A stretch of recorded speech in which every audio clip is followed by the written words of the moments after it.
Welcome to another episode of NFL Catch-Up, a recap of the opinions and analysis from national experts across the NFL podcasting landscape, delivering you a weekly catch-up of the most interesting takes from around the NFL. We drop NFL Catch-Up every Friday morning all year long across the major podcast platforms. You can find us on X at NFL_catchup. We're also available on YouTube and on the web at nflcatchup.com. Let's dive right into this week's hot topics, starting with the fascinating matchup between the Las Vegas Raiders and Tampa Bay Buccaneers.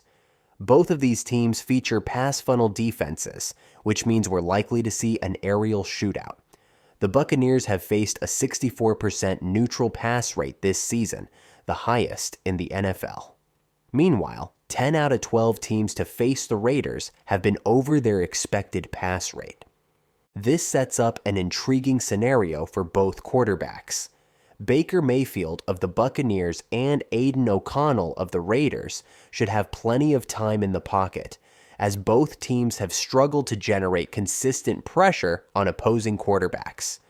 The Raiders sport one of the NFL's lowest pressure rates, while the Buccaneers' pass rush is middling at best. Looking at the receiving options, this game could be a goldmine for fantasy owners. For the Raiders, tight end Brock Bowers and wide receiver Jakobi Meyers combined for 16 catches on 25 targets last week against the Chiefs. That's the kind of volume that wins fantasy matchups.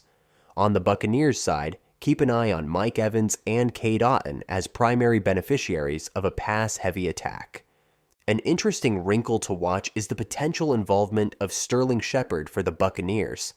Last week, Shepard ran a route on 28 of the Bucs' 33 dropbacks, operating from the slot on 66% of his routes.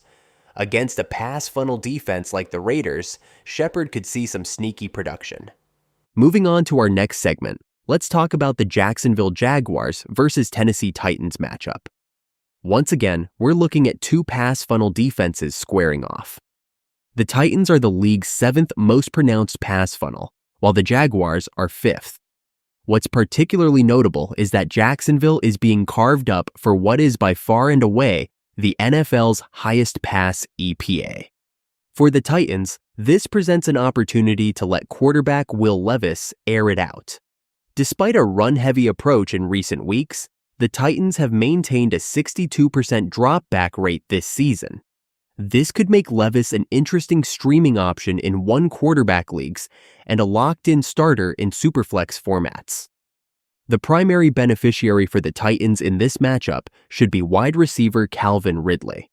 Ridley leads the NFL in air yards and has a 29% target share since Week 8. Against a struggling Jaguars secondary, Ridley could be in for a monster performance. On the Jaguars side, we're looking at a potential shootout with Mac Jones at the helm, filling in for the concussed Trevor Lawrence. This could lead to increased targets for Brian Thomas and Evan Engram. Thomas, in particular, is due for a bounce back after a cold streak last week against the Texans, where he only accumulated 205 air yards. Shifting gears to a completely different style of matchup, let's examine the Chicago Bears versus San Francisco 49ers game. The 49ers have established themselves as the NFL's most pronounced run funnel defense.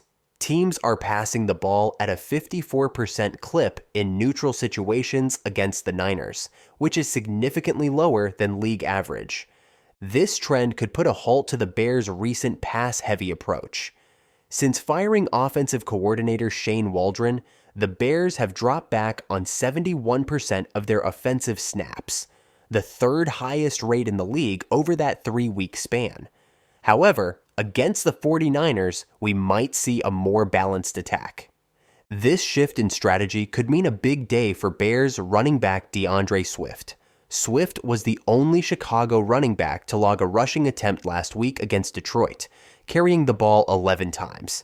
He also ran a pass route on half of Caleb Williams' dropbacks. Against a 49ers defense that's giving up the 10th highest rate of yards after contact per rush, Swift could be in for a 20-plus touch game. Now, let's turn our attention to the Buffalo Bills versus Los Angeles Rams matchup. The Rams have emerged as a heavy run funnel defense since Halloween. 6 of the past 7 teams to face off against LA have been well below their expected pass rate. This presents an opportunity for the Bills to establish their ground game. Last week, in snowy conditions against the 49ers, the Bills were 11% below their expected pass rate. Entering this matchup as 3.5-point road favorites, we can expect Buffalo to maintain a balanced or even run-first approach against the Rams. This game script should open up plenty of opportunities for Bills running back James Cook. It's also worth keeping an eye on Ray Davis, who over the past 2 games has 16 rushes to Cook's 23, including some work inside the 10-yard line.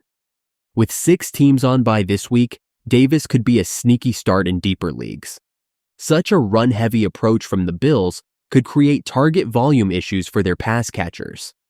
The last time Buffalo went run-heavy was in Week 6 against the Jets, when only one Buffalo pass catcher, Dalton Kincaid, saw more than 4 targets from Josh Allen. Let's switch gears and discuss some potential coaching changes on the horizon. UCLA made waves by parting ways with offensive coordinator Eric Bieniemy after just 1 season. This move shows both an admission of making the wrong hire and a willingness to quickly pivot when things aren't working. Bieniemy's tenure at UCLA was marked by struggles on offense, with the team ranking as one of the worst in the nation. Several top players regressed from their previous form under his guidance. It's a stark contrast to the success Bieniemy enjoyed as the offensive coordinator for the Kansas City Chiefs in the NFL. This situation serves as a reminder of the challenges coaches face when transitioning between the professional and college ranks.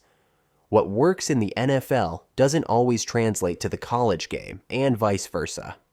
It will be interesting to see where Bieniemy lands next, and whether he returns to the NFL, where he had previously found success. Speaking of potential coaching moves, let's discuss the buzz surrounding Bill Belichick. Reports have surfaced that Belichick has interviewed for the vacant University of North Carolina head coaching position. This is a surprising development, given that Belichick has never coached college football in his long and illustrious career. Belichick left the New England Patriots in January after an incredible 24 seasons in charge. During his tenure, he established himself as arguably the greatest coach in NFL history, winning 6 Super Bowls.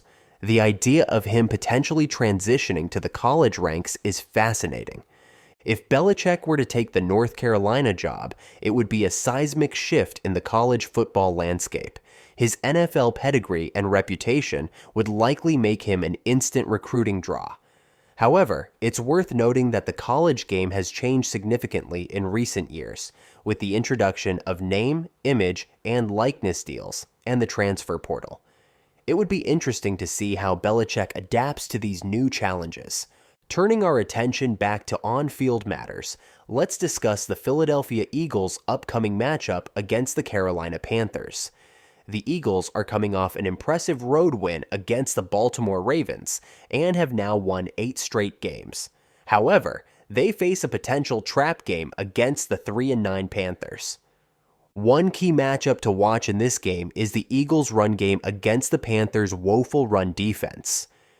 Carolina is allowing an average of 166.8 rushing yards per game, which puts them on pace to give up the 12th most rushing yards in a single season in NFL history. The Eagles, meanwhile, have the number 1 rushing offense in the NFL, averaging 188.9 rushing yards per game. This mismatch could lead to a big day for Eagles running back Saquon Barkley. It's worth noting that 4 of the Eagles' 5 remaining opponents have bottom 6 run defenses.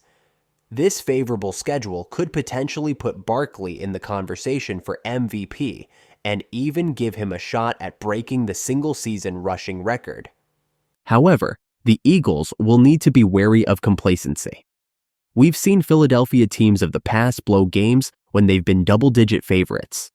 It will be up to the coaching staff to keep the players focused on the task at hand, which is to keep putting pressure on the Detroit Lions for the number 1 seed, a first-round bye, and home field advantage throughout the playoffs. As we wrap up today's episode, let's take a quick look at some early NFL draft projections for 2025. While it's still very early in the process, some interesting trends are emerging. The Jacksonville Jaguars, currently holding the number 1 pick, are projected to select Travis Hunter, a cornerback and wide receiver from Colorado. Hunter's versatility could provide an immediate boost to both the Jaguars' secondary and their receiving corps. The Las Vegas Raiders, picking second, are projected to select Shedeur Sanders, quarterback from Colorado. This pick would certainly generate buzz, given Sanders' high profile and the potential for his father, Deion Sanders, to potentially join him in Las Vegas. Other notable projections include Cam Ward, quarterback from Miami, going to the New York Giants at number 3, and Jalen Milroe, quarterback from Alabama, going to the Cleveland Browns at number 8. These early projections highlight the premium placed on finding franchise quarterbacks in the draft. Of course, these projections are subject to change as we get closer to the draft. Player performances in bowl games and the NFL Combine will certainly shake up these rankings. But it's always fascinating to get an early glimpse at how teams might approach the draft and address their needs for the future. Thank you for listening today. We would kindly ask that you rate, review, share, and subscribe to NFL Catch Up. Remember, we drop every Friday morning all year long across the major podcast platforms. You can find us on X at NFL_catchup. We're also available on YouTube and on the web at nflcatchup.com.